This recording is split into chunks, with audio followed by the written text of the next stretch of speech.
FOMO, fear of missing out. सारी बीमारियों का जड़ यही है तुम्हारा। अभी पढ़ाई नहीं करने दे रहा ना, यही वाली चीज है। अभी के जनरेशन में ना, जब से इंटरनेट का एक्सेस आया है, तब से आपके सामने कॉन्स्टेंटली बम्बार्डमेंट ऑफ थॉट्स होते रहते हैं। रदरफोर्ड ने एटम पे करा था, इंटरनेट तुम्हारे दिमाग पे कर रहा है। उसमें से कुछ थॉट्स तो भैया, ब्रेन कैसा होता है, ऐसा होता होगा अमीबा वाला ब्रेन।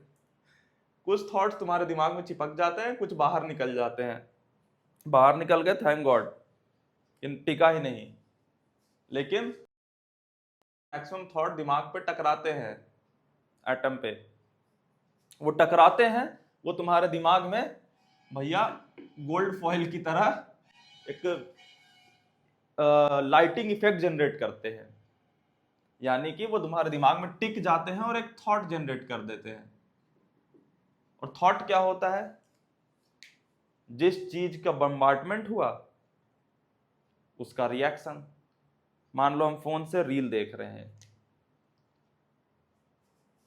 रैग्स टू रिचेज वाली स्टोरी, कि एक बहुत गरीब आदमी था, वो अमीर हो गया शॉर्टकट अपना करके। तो वो थॉट चला गया, मैं भी ऐसे कर सकता हूं क्या। दूसरा, कि आप एक एक्स किताब फॉलो कर रहे थे, किसी मेंटर ने आकर कह दिया वाई किताब को फॉलो करो, ये थॉट आ गया कि मैं भी कर लूं क्या। कोई इस टीचर से पढ़ रहा था, टीचर 1 से, किसी ने बता दिया टीचर 2 बहुत अच्छा पढ़ा रहा है यार, वो थॉट आ गया और आप कहने लगे क्या मैं टीचर 2 से पढ़ लूं क्या। तो ये जितने भी तुम्हारे दिमाग पे थॉट्स की बम्बार्डमेंट हो रही है, वो सारे तुम्हारे दिमाग में एक रिएक्शन जनरेट करते हैं। और रिएक्शन क्या होता है कि आपके पास एक ऑप्शन था, आपके सामने दूसरा ऑप्शन रख दिया गया और आपका दिमाग उस दूसरे ऑप्शन के बारे में सोचने लगा। दुख की बात यह है कि आप दोनों ऑप्शन में से कोई एक ही चूज कर सकते हो ना। अ मैन हु हिंदी बोलता हूं, एक आदमी जो 2 खरगोश के पीछे भागता है वो किसी को नहीं पकड़ पाता। तो आपको तो कोई एक के पीछे चलना होगा, लेकिन दिमाग वैसे काम नहीं करता। दिमाग क्रिएट करता है FOMO, fear of missing out. जब एक्स करोगे तो लगेगा कि यार वाई कर लूं क्या, और वाई नहीं कर पाऊंगा तो वाई कहीं मुझसे कुछ छूट तो नहीं रहा। वाई जो कर रहा है ना, उसे भी लग रहा है कि यार एक्स कर लूं क्या। कोई एक्स कोचिंग में पढ़ रहा है, उसे कह रहा है वाई में अच्छी पढ़ाई हो रही होगी। कोई वाई कर रहा है, उसे लग रहा होगा एक्स में अच्छी पढ़ाई हो रही होगी। किसी ने 12th में बायो, 11th में बायो ले लिया, उसे लग रहा है मैथ्स वाले ज्यादा सक्सेसफुल होंगे। किसी ने मैथ्स ले लिया, वो उन्हें लग रहा होगा कि भैया बायो वालों को अनलिमिटेड अटेम्प्ट मिलता है नीट में, वो ज्यादा सक्सेसफुल होंगे। बायो वालों को लग रहा है कि भैया मैथ्स वाले इंजीनियर जल्दी बन जाएंगे, उन्हें जल्दी पैसे मिलने लगेंगे। तो ये जो फोमो है ना, ये कहीं का नहीं छोड़ता।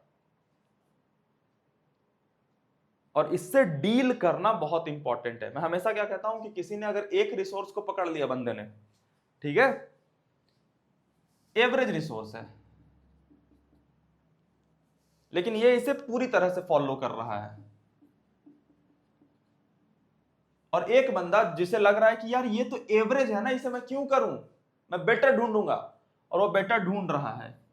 1 2 3 4 ऑप्शन सामने रखे और चारों पे झूलता रहता है, ये बेटर वो बेटर ये बेटर वो बेटर।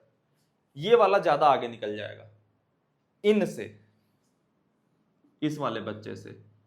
लेकिन भैया हमें इनसे तो ज्यादा आगे नहीं निकलना ना, हमें बेस्ट करना है। तो हमें तो ऑब्वियसली एवरेज रिसोर्स ना करके हमें बेस्ट रिसोर्स चूज करना पड़ेगा। हाँ, और इसी कॉन्सेप्ट को बता करके तुम्हें लूटा जाता है। तुम यहां पे तभी रहते हो जब तुम्हें कहा जाता है तुम्हारा रिसोर्स एवरेज है, तुम्हें बेस्ट चाहिए। तो ये दोनों दिखा करके तुम्हें यहां रखा जाता है। भाई ये तो मैंने वीडियो बनाने से पहले सोचा भी नहीं था, क्या मस्त रील वाली कॉन्सेप्ट बनाई है, 100 के व्यूज वाला। तो तुम्हें ये दोनों शुरुआत में दिखा करके, अभी चल रहा है जो नए बच्चे आ रहे हैं 11th में, ये दोनों दिखा करके यहां रखा जाता है। तो जो ये दोनों चक्कर में पड़े रहते हैं ना, वो यहां अंत में पाए जाते हैं और बर्बादी यही मिलती है। अभी जो तुम्हारे सीनियर्स होंगे वो यही होंगे कि भैया हमें तो 5,000 टीचर के नाम पता है, 5,000 किताब के नाम पता है, 5,000 बुक्स के नाम, किताब और बुक्स एक ही होता है ना, 5,000 कुछ और चीजों के नाम पता है, तो हम यहां हैं। तो भैया लेकिन एक्चुअली में हमें बेस्ट जाना है ना, हाँ जाना है। उसका तरीका क्या होता है मैं बताता हूं। First create then polish, French में लिखा है हमारी राइटिंग। पहले क्रिएट करो। आपने एक एवरेज चुना, हर चीज एवरेज होती है दुनिया में, बेस्ट स्टूडेंट करता है उसे धीरे धीरे और प्रैक्टिस करके। आपको पड़ता चला जाएगा फॉलो करते हुए कि अच्छा इसमें और इंप्रूवमेंट की जरूरत है, तो आप क्वेश्चंस और टफ लगाने लगोगे, आप थोड़े और बेहतरीन किताबों से पढ़ने लगोगे। लेकिन जब तक आप किसी चीज को फॉलो नहीं करोगे ना, आप डिसाइड ही नहीं कर पाओगे कौन बेटर है। कहने से क्या होता है, मैं कह दूं ये बेटर है, वो कह दे वो बेटर है, वो कह दे वो बेटर है, और हर किसी के पास ताकत है कन्विंस कर लेने की तुम्हें कि हाँ क्यों बेटर है, और झूलते रहोगे। भाई स्क्रीन के इस तरफ हो करके 1 लाख बच्चों को अपने तक जोड़ पाना कोई बेवकूफ आदमी के बस की बात तो होगी नहीं ना। कोई क्रिंज हरकतें कर रहा है, लेकिन उस क्रिंज हरकत करने के लिए भी दिमाग लगता है कि अच्छा मैं क्रिंज करूंगा तब मैं यहां तक पहुंचूंगा। तो आदमी इनकेपेबल नहीं है स्क्रीन के इस तरफ वाला, तो तुम्हें झुलाता रह जाएगा और देता रह जाएगा तुम्हें फोमो। 1 पे जाओगे इस 3 का फोमो होगा, 2 पे जाओगे बाकी 3 का फोमो होगा, 3 पे जाओगे बाकी 3 का फोमो होगा, 4 पे जाओगे बाकी 3 का फोमो होगा। तो how to deal with FOMO का एक ही तरीका है, know the fact that FOMO is irrelevant.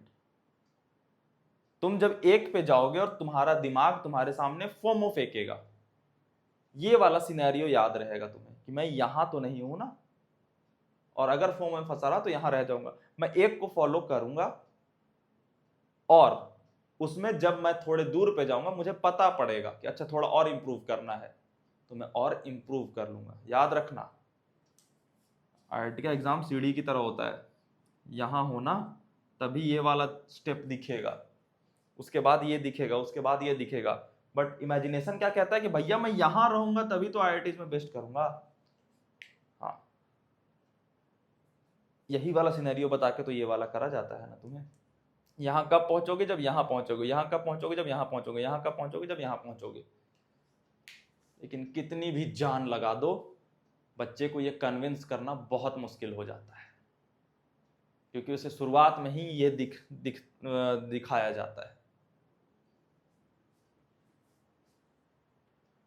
तुम कभी ऐसे म्यूजिशियन, जब म्यूजिशियन बनने का सोचोगे तो कभी ऐसे गिटारिस्ट को इमेजिन करते हो जो गिटार बजा रहा है जिसे कोई नहीं सुन रहा। जब भी ख्याल आएगा ना कि मैं म्यूजिक सीखूंगा, दिमाग में इमेजिनेशन आता होगा वो गिटारिस्ट जिसकी 5 लाख की ऑडियंस है, जो स्टेज पे परफॉर्म कर रहा है ना, तो लोग कपड़े फाड़ के चिल्ला रहे हैं। तो हमारे दिमाग का बेसिक थॉट यही होता है कि हम 0 पे हैं, इमेजिन कर लेते हैं टॉप मोस्ट को। लेकिन स्टेप पहले कॉर्ड समझेंगे, पहले ये। यार मैं 2 दिनों से म्यूजिक का एग्जाम्पल क्यों दे रहा हूँ, मैं म्यूजिक का ज्यादा सोच रहा हूँ क्या। एग्जाम्पल समझो। तो डीलिंग फोमो क्या है, कैसे लपेटता है तुम्हें, और कैसे डील करना है, तीनों चीजें बता दी कि dealing with FOMO is in the fact that FOMO is irrelevant. 1 पकड़ो, चलो इंप्रूव करो, चलो इंप्रूव करो, चलो।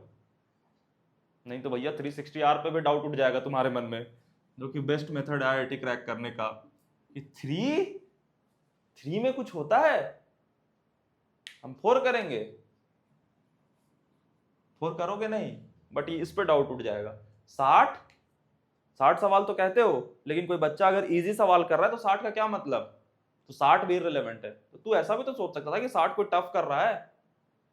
इसीलिए तो मैं कहता हूं कि सवाल 60 करना है ना, तो इसको चैलेंज की तरह देखते रहना। अगर तुम इस सीरीज से जुड़े हुए हो तो तुम्हारे दिमाग में ये बात बैठ गई होगी। बात करी थी 6ठे या 7वें दिन पे कि कैसे 60 सवालों को करना है, कि जिस दिन तुम्हें इजी लगने लगे उस दिन चैलेंज बढ़ा देना, इजी लगने लगे फिर चैलेंज बढ़ा देना, क्योंकि दिमाग की फितरत है, वो इजी कर देता है।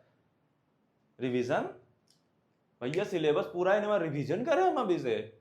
लो आ गया डाउट, 360R पे गए चचा। होते हैं ऐसे बच्चे। मैं कहता हूं ना कि तुम भैया जाओगे तो, लेकिन 1 महीने बाद गारंटी है कि इस पे आओगे। लिख लो कागज पे, गलत प्रूफ कर देना कि भैया मैं जा रहा हूं परमानेंटली, मैं नहीं आऊंगा, देखना। आओगे कहते हुए भैया 1 महीने बीत गए, फिर से वापस आ रहा हूं, क्योंकि 1 महीने लाडले इसमें फंसे हुए थे। फिर सोचा चलो यार इसको फॉलो करते हैं और 360R को बेस्ट करते चले जाते हैं। अभी तक जिसने शुरू करा होगा ना डे 1 से लगातार लगा हुआ है, भाई साहब 2000 क्वेश्चन पे टिका होगा वो लड़का। 2000 75 × 60, पता नहीं यार, मल्टीप्लाई कर लेना। All the best, take care.